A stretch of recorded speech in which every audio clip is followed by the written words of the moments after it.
สวัสดีครับฝากกดไลค์กดแชร์กดติดตามและกดกระดิ่งเพื่อที่จะได้ไม่พลาดรถที่จะนำมาเสนอให้ชมกันทุกวันนะครับคันนี้เป็นรถตู้โตโยต้าหัวจรวดหลังคาสูงรถปี 1999 ครับเจ้าของระบุไว้ว่าเป็นโครงเข็นนะครับ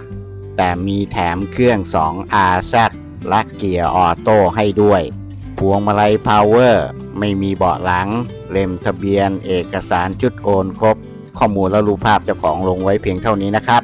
ท่านไหนที่ทำรถเป็นสาย DIY สนใจก็ลองไปดูครับ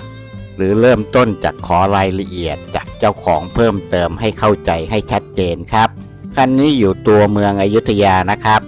ไม่โอนเงินทุกกรณีก่อนที่จะได้เห็นรถและเอกสารตัวจริงกันนะครับเบอร์โทรเจ้าของให้ไว้ที่ท้ายคลิปแล้วนะครับ